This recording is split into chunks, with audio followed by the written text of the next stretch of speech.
ต่อตร้องไงพี่น้องสีเมียก่อนสีเมื่อโอ้ยพวกข้าประเดี๋ยวจะแวะห่านข้างๆเลยได้บ่เนี่ย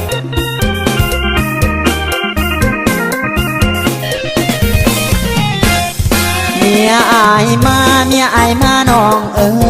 ยเมียอายมาเมียอายมาน้องเอ้ยให้น้องทำตัวเซยเหมือนเฮาบ่เคยหูกัน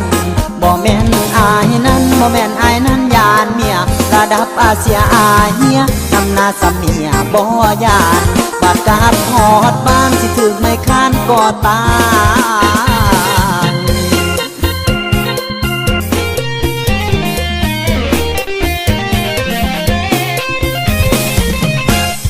เมียอายมาเมียอายมาน้องเอ้ยอย่าไปไกลๆได้เลยน้องเอ้ยจงได้เข้าใจให้เมียอายไปให้เมียอายไปก่อนนะเอาคอยมาดื่มสุรามวนชื่นเฮฮานำกันไปเถิดนงคานไปไผ่ไปมันก่อนเด้อ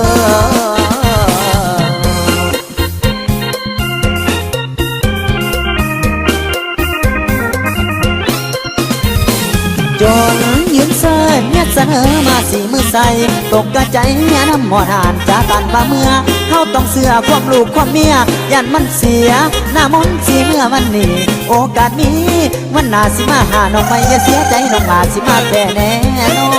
นต้องจอจำใจจากลาหาผู้สาวเท่าฟ้าอย่าเท่าแผ่นดินหากเมียอายก็หากบ่สิ้นหากน้องอยู่เพียงเท่ากับลูกกับเมียหากน้องอยู่เพียงเท่ากับลูกกับเมียอายสิเมื่อเมียก่อนเด้ออายสิเมื่อเมียก่อนเด้อคืนนี้อายคงฝันเพ้อเมื่อจุดน้องแน่นอนบ่อยากจากจรแม่งามงอนดอกหน้าไอ้ต้องจำใจจากลาพอพันละยามานำสุดแสนละกำย้อนเมียมานำน้อง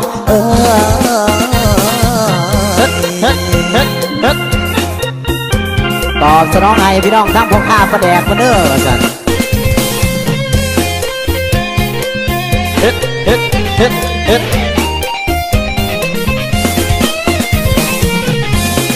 จนยืนเชิญเนี่ยเสนอมาสีมือใส่ตกกระใจเมียน้ำหมอนอ่านจะตันว่าเมื่อเขาต้องเสือความลูกความเมียยันมันเสียหน้ามนสีเมื่อวันนี้โอกาสนี้วันหน้าสิมาหาน้องไม่อย่าเสียใจน้องลาสิมาแค่แน่นอนบอกจอจำใจจากลาหาผู้สาวเท่าฟ้าอย่าเท่าแผ่นดินหากเมียอายก็หากบ่สิ้นหากน้องอยู่เพียงเท่ากับลูกกับเมียหากน้องอยู่เพียงเท่ากับลูกกับเมียเอาโยนให้ทันเพียงโยนเด้ออายสิเมื่อวันนี้สิเมื่อก่อนเด้ออายสิเมื่อเมียก่อนเด้อคืนนี้อายคงฝันละเมื่อถึงน้องแน่นอนบ่อยากจากจนแม่งามงอนดอกหน้าไอ้ต้องจำใจจากลาพอพันละยามานำสุดแสนละกำย้อนเมียมานำน้อง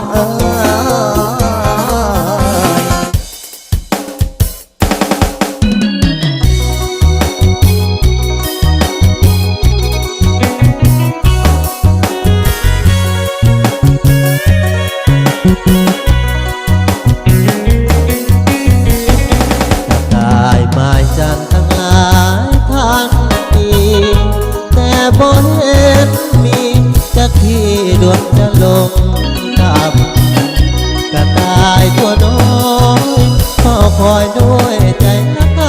ำจานเอ๋ยเจ้าสั่งใจดำกระต่ายคนซ้ำมาหลายพัน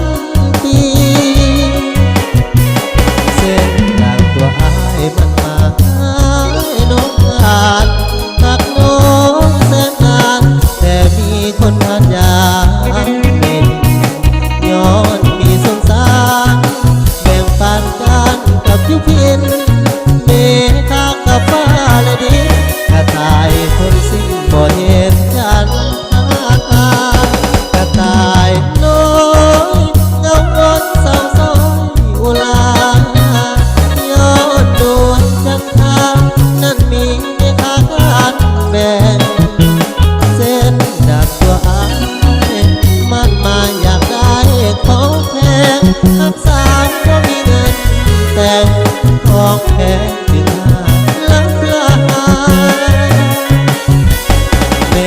บอกสาบเสยมาเคยเศรษฐีอยากได้คนดีมั่งมีสุขีกายใจถ้าดังกระต่ายน้อยเฝ้าคอยดวงจันทร์เห็นใจเฝ้าคอยจนสีว่าวันโอ้กระต่ายนาเวทนา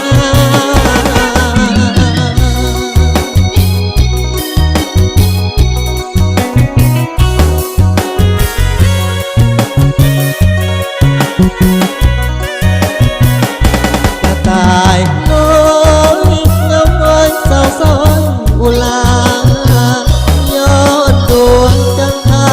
นั้นมีไม่ค่าการแบ่งเส้นดังตัวอายมันหมายอยากได้ของแพงหักสาวก็มีเงินแต่งทองแพงจึงหายลับลาภา แม่บอกสาบเสยมาเคยเศรษฐีอยากได้คนนี้มั่งมีสุขีกายใจถ้าดังกระต่ายน้อยเฝ้าคอยดวงจันทร์เห็นใจเฝ้าคอยจนสีว่าวันโอ้กระต่ายนาเวทนา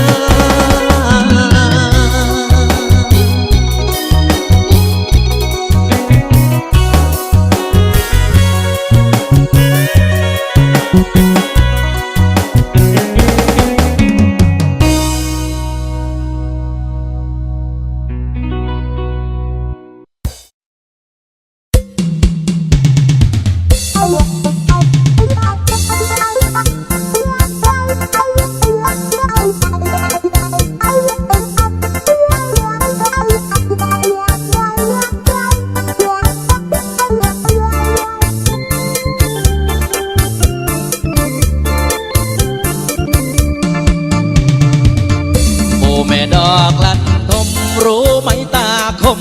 เม็ดหนึ่งกลมๆเคยจับอมจับลิ้นจับช้าจับเย็นจนพี่ที่เป็นละเพื่อนเล่นกับน้อง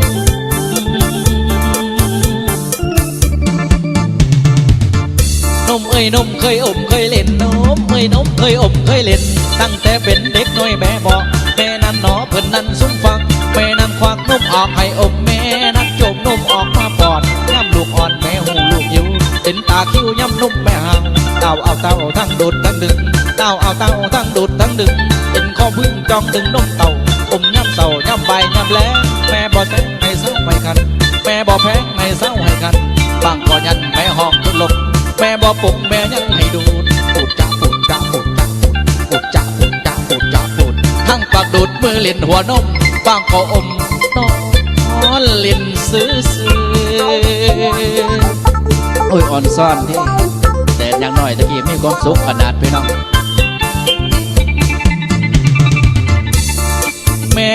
นางเอ๋ยพี่นี่เคยนิสัยละละพี่นี่เคยนิสัยละละให้จนว่าอายุไหลฝนยังบ่พ้นอยากดูดนมอยู่เห็นแล้วรู้อยากฟองอยากใบพองน้ำลายมันไหลมันเหนื่อยฝากไอ้เตยได้อมคงดีเดี๋ยวนี้ตีดูดแต่นมกองเป็นนมฟองของน้ำมันเนยรสเฉยๆจืดๆจางๆรสเฉยๆจืดๆจางๆบอกคือทางรถของนมแม่จอยไอ้แน่แม่ไอ้บ่ยังจอยไอ้แน่แม่ไอ้บ่ยังอมจากทางไอ้กะบ่ว่าดอกสิบ่บอกและผู้ใดได้ยินที่เขากินละคนเดียวเท่านี้หากปานีถือว่ากะลุนหากทำบุญตัวไอ้สาธุสาธุสาธุสา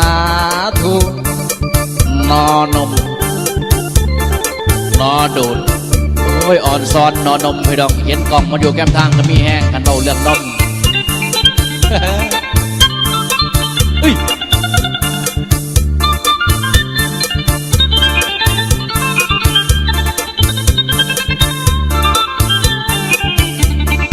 แม่นางเอ้ยพี่นี่เคยนิสัยละละพี่นี่เคยนิสัยละละในจนว่าอายุไหลฝนยังบ่พ้นอยากดูดนมอยู่เห็นแล้วรู้อยากฟองอยากใบพองน้ำลายมันไหลมันเหนื่อยปากไอ้เตยได้อมคงดีเดี๋ยวนี้ตีดูดแต่นมกองเป็นนมฟองของน้ำมันเนยรสเฉยๆจืดๆจางๆรสเฉยๆจืดๆจางๆบอกคือทางโหลดของนมแม่จอยไอ้แน่แม่ไอ้บ่ยัง ซอยอายแน่แม่อายบ่ยังอมจากข้างอายก็บ่ว่าดอกสิบ่บอกและผู้ใดได้ยิน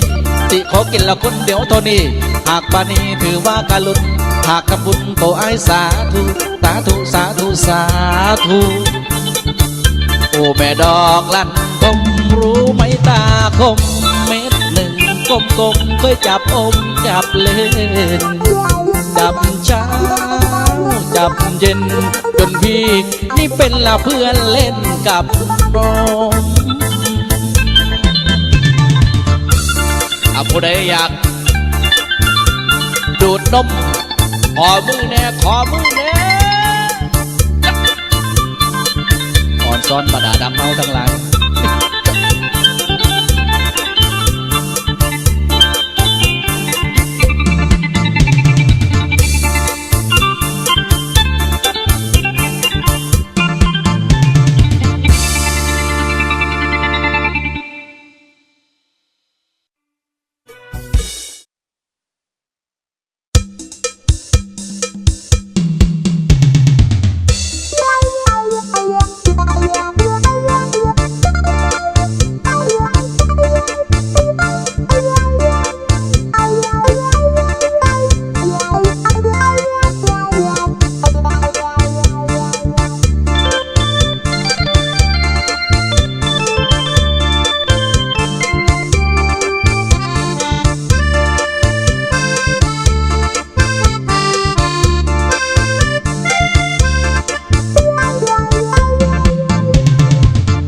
เสียงลือกันใหญ่ว่ามีไผ่น้องมีสู้ตัวเองก็ยังบอกมีจะมีสู้เมื่อใดฟังแล้วมันคุ้มเรื่องมันคุ้มโอ้ยอย่างใดมีอายนอกใจมีแฟนคนใหม่บอกผู้เป็นคนเสือผมหนุ่มมันเฟ้อเอาไปไว้เมียนั้นควงกับแฟนใหม่เพราะเมียมีใจชอบสู้จึงคิดเอาคู่เอาสู้มาลงลืมตัวอยากให้ข่าวไปตัวให้คนรู้เขาจะลินทาน้ำพึ่งเป็นพิษมโนพิษน่าดูเมียของอาจที่มีสู้มันสร้างลำบากหนักหนา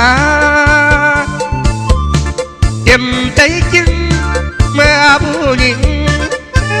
แอนดาเรื่องของความอยากเป็นเสือสาวุ่นวายสังคมยุคใหม่แก่ผัวกันไปเป็นแถวเลื่อมยิ้มทำกันหมดแล้วเมียเขานั้นงามเดินผ่า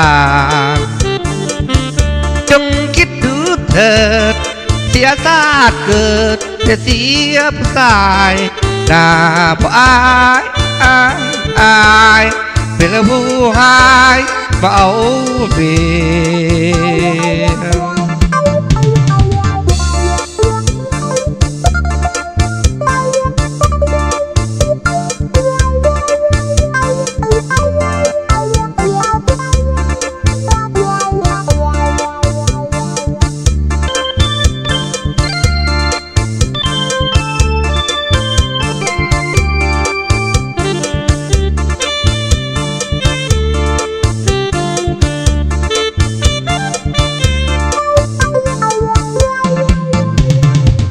น้ำพึ่ง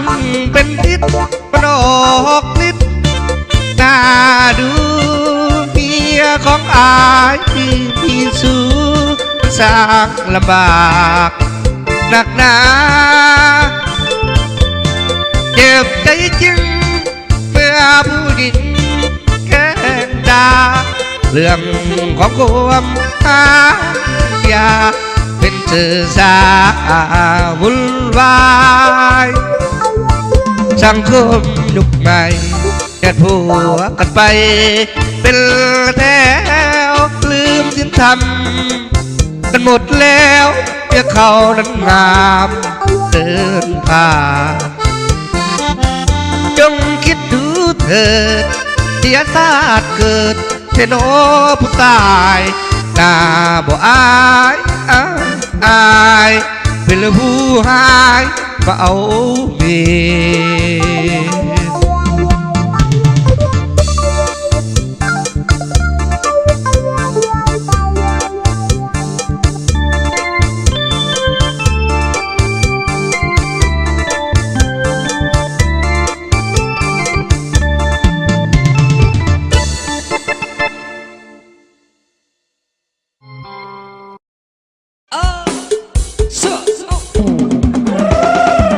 เอาจ้าจ้า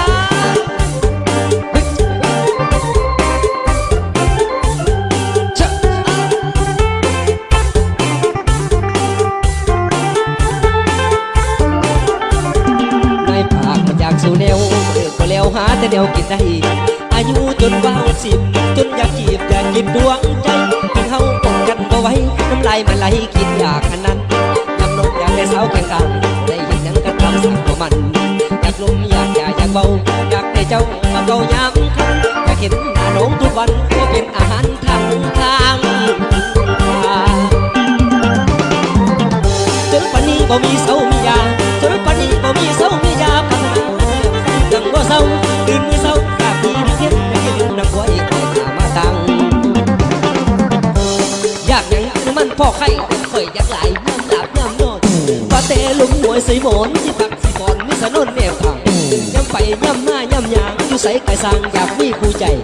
จังเป็นอายุอิ่วหลายจน60ปลายจนอยากอันนั้นอันปากนี่เกินสำคัญคอยอยากอันนั้นกับผู้สาวสำน่อยเด้อยำหนาวอยากมีข้าวยำลมอยากมีคู่ใจอายุไหลกะยังหาผู้มาเป็นเพื่อนคู่ใจนี่เนื้อใดหัวใจยังอยากบอกยังบ่อันฟันยังบ่เศร้า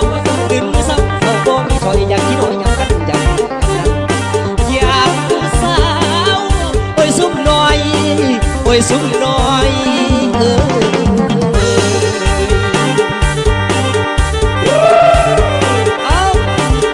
เอายิ้มเด้อมือคีย์บอร์ดเด้อยิ้มให้แน่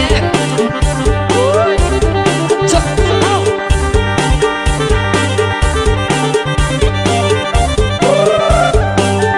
อ้ยอ่อนสอนเอวเด้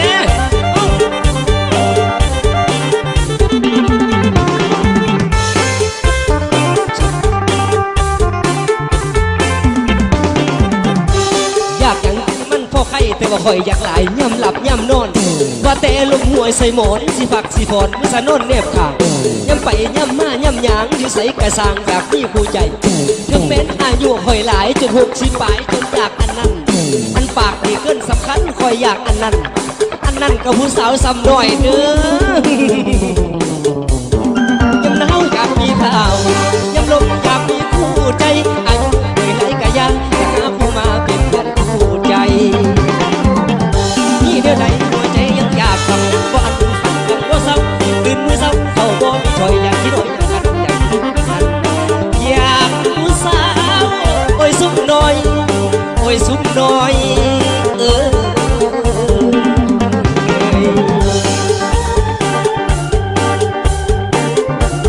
แก้วเขาแม่มันแก้วเขา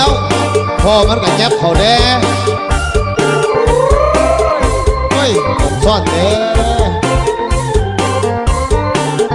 เอาตัวอีกคนว่า3 มอบให้มอบให้คนที่ใส่โศกขาด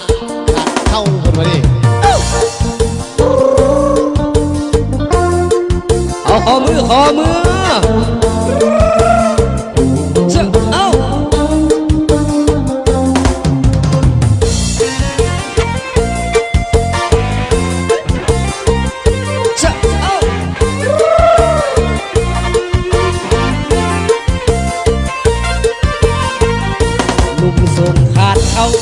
สาวเบา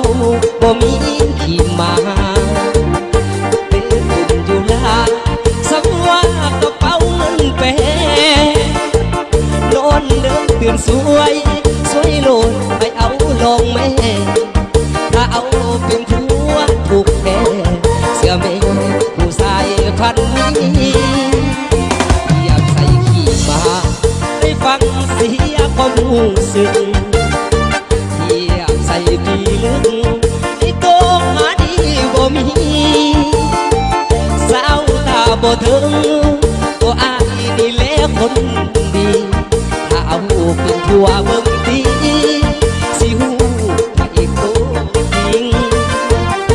เรื่องของโลกกายส่งเสื้อกลับมาใหม่สำคัญหัวใจจึงหูความจริงบ่เที่ยวขี้โมวันตัวบักโซยิงบ่หลอกบอกยิงเสื้อใดผู้ชายพันนี้สมอยากเขาสาวเว้าบ่มีขี้มาขอห้องเถิดนะสาวว่าถ้าบ่หูดีละเอ้ยสาวเอ้ยบ่หูอย่าเว้าเสียดสีลูกส่งขาดเขาคนนี้ถ้าเลือกสิบ่ผิดหวัง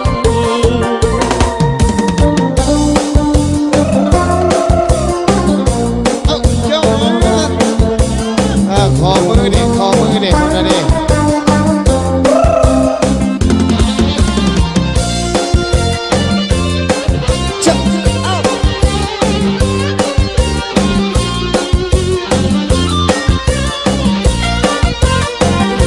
เรื่องของโลกกาย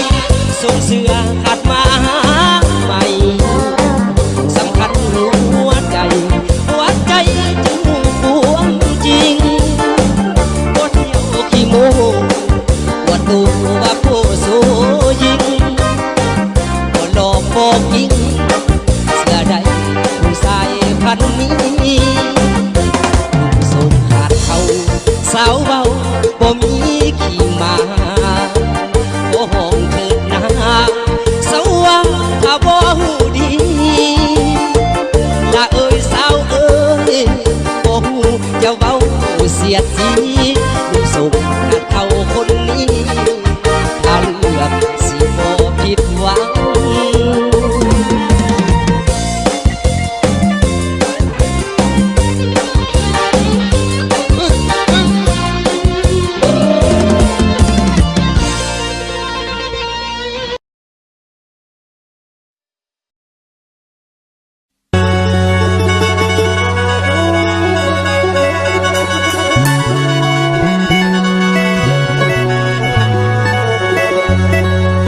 ละนุ่ม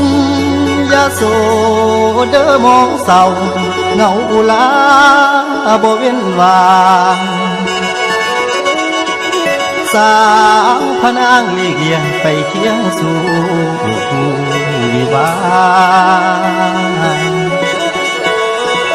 หลังน้ำตาน้องแก้มแนมดูเดือนเอ้ยเป็นศีลาสุริยามาสะอึกได้ยืนจองที่สองแนมและดูหมูเขายิ้มแย้มสิเข้าสู่ดอกเรือนนองคักละน้อแฟนผมได้จมน้ำทั้งยืน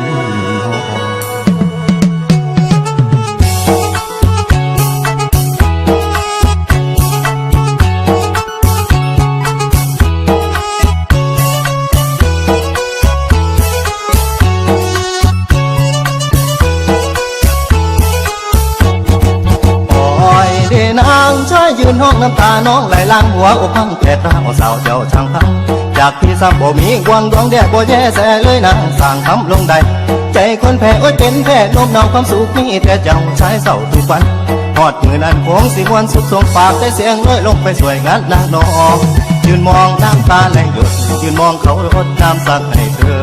ส่วนเฮายืนเกอมองเมื่อส่วนเฮายืนเกอมองเมื่อใจละเมอเพื่อความลำพันนอนฝันเกิดละเมอน้ำเศร้าคำแสนละคำขวัดหลังเห็นแววบ่หายป่านโลกลายโลกละวางการใจสิมีไผมามองสองแนมชายบางนางเอ้ยล่ะสิมาเอายาทาใจให้แน่บ่มีทางสิแก่ สิแก่คนแย่อย่างผมรักขาดลมเลยลวงดวงแดดใดก็ยืนและมองส่องดูเขาชื่อมองน้ำชีไหลผ่านเหมือนกับตะวันเธอผ่านที่ไปยาโสธรก่อนเคยใช้ไหลเหตุฉะไหนเปลี่ยนไปวกวนคนจนอย่างที่เขาผ่านไม่หนูนุ่งคาดจะบอกมันคงนี่แหละรักของคนจนฟ้าไม่บันดลเหมือนคนเขารวยสาตาสวยเกิดมาเป็นคนสวยสิขอเดินทางใหม่แน่ทางเอ้ยกันคนใจบ่แน่จะแม่เลี้ยวผ่านเป็นผู้แพ้กับความรักเคยว่าทรมานเดนออกว่าพอที่แล้วแนวคนแพ้คือแพ้ขาดครึ่งคือครึ่งขาดคนน้ำล้นผ่านกายเจ็บปวดให้ใจที่นักหนาเจ็บปวดให้ใจที่นักหนาหวานมีว่าเธอสองพี่นางพ้องของคุณพี่นางพ้องความคุ้ม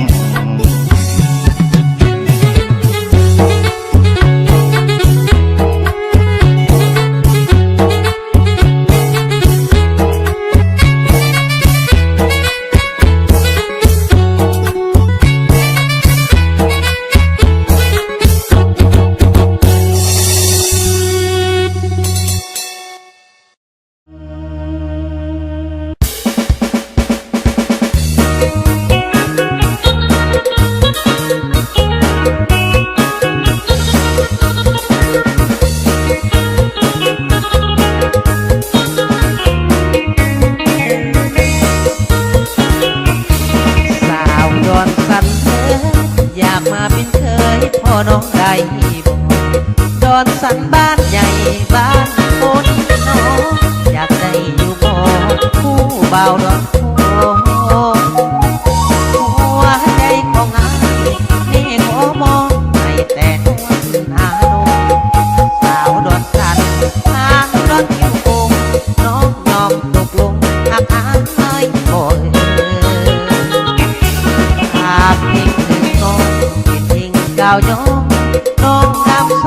ภาโปรดฟังเสียงเพลงของอายเถิดนะแทนกายอายมาน้องอย่ามึนเสือเห็นใจลูกแน่เด้อพอเด้อแม่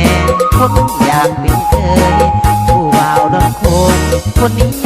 บอกเคยได้เป็นลูกเคยผู้ได้มาก่อนอยากมาอยู่ตา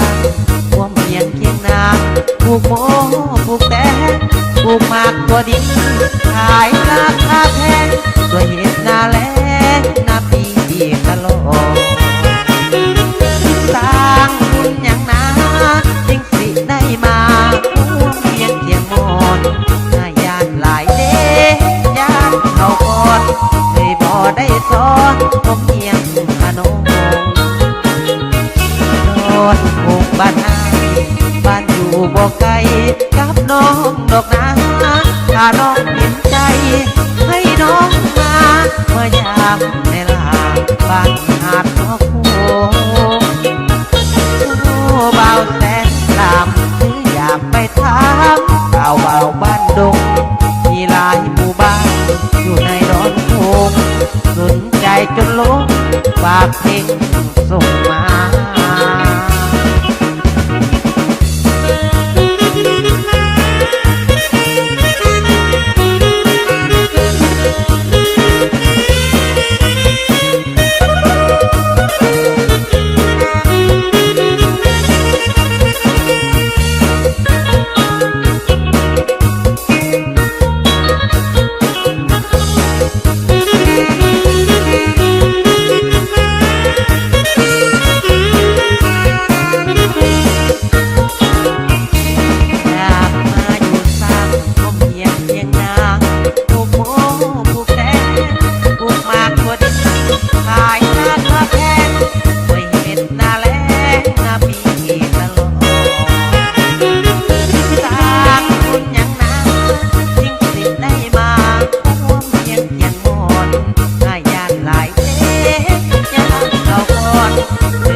ไป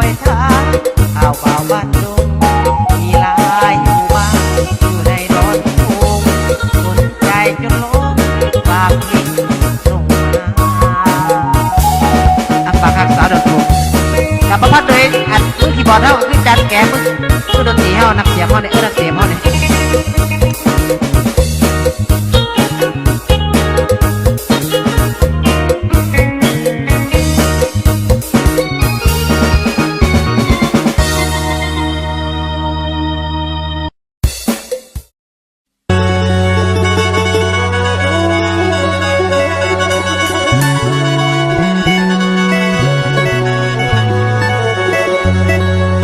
ลานุ่มยาโสเด้อมองเศร้าเงาอุลาบ่เว้นวางสาวพนางลีกเลียงไปเคียงสู่วิวาลังน้ำตาน้องแก้มแนมดูเดือนเอ้ยเป็นศีลาสุริยามาสะอื้นได้ยืนจองที่สองแนมละดูหมูเขายิ้มแย้มสิเข้าสู่ดอกเรือนหองคักละน้อแฟนผมได้จมน้ำทั้งย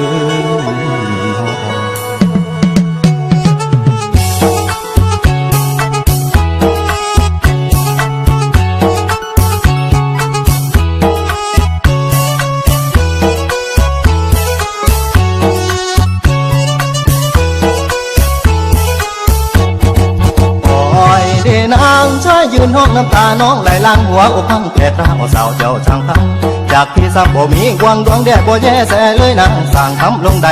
ใจคนแพ้อดเป็นแพ้โน้มน้อมความสุขมีแต่เจ้าชายเศร้าทุกวันหอดมือนั้นคงสิมวนสุดสมปากได้เสียงน้อยลงไปสวยงานนางนองยืนมองน้ำตาไหลหยดยืนมองเขารดน้ำสักให้เธอส่วนเฮายืนเกือมองเมื่อส่วนเฮายืนเกือมองเมื่อใจละเมอเพื่อความลำพันนอนฝันเกิดละเมอน้ำเศร้าคำแสนละคำขวดลางเพียงแววบ่หายป่านโลกลายโลกระวางกลางใจสิมีไผมามองส่องแนมชายบางนางเอ้ยล่ะสิมาเอายาทาใจให้แน่บ่มีทางสิแก่คนแย่อย่างผมรักขาดลมเลยลวงดวงแดดใดก็ยืนและมองส่องดูเขาชื่อมองน้ำชีไหลผ่านเหมือนกับตะวันเธอผ่านทิ้งไปยาโสธรก่อนเคยใช้ไหลเหตุฉะไหนเปลี่ยนไปวกวนคนจนอย่างที่เขาผ่านไม่หนูนงคานจะบอกมันคงนี่แหละรักของคนจนฟ้าไม่บันดลเหมือนคนเขารวยสาตาสวยเกิดมาเป็นคนสวยสิขอเดินทางใหม่แน่ทางเอ้ยกันคนใจบ่แน่อย่าแวะเลี้ยวผ่านเห็นเป็นผู้แพ้กับความรักเคยว่าทรมานที่นกออกว่าพอที่แล้วแนวคนแพ้คือแพ้ขาดครึ่งคือครึ่งขาดคนทำหล่นผ่านกายเจ็บปวดให้ใจที่นักหนาเจ็บปวดให้ใจที่นักหนาหวานมีว่าเธอสองพี่นั่งคล้องความคุ้มพี่นั่งคล้องความคุ้ม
สนใจอา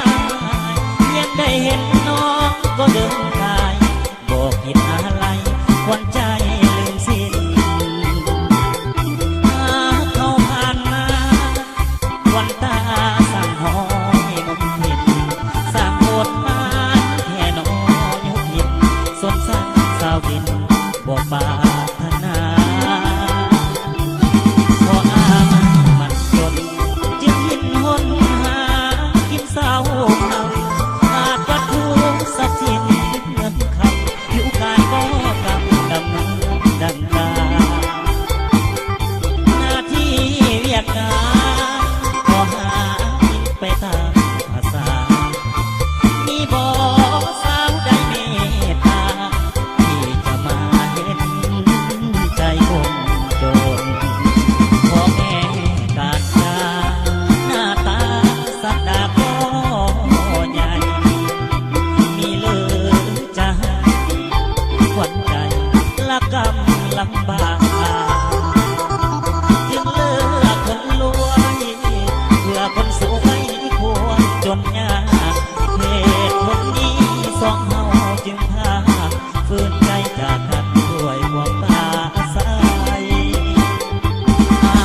เป็นคนจนน้องหน้ามนต์อย่าสนดี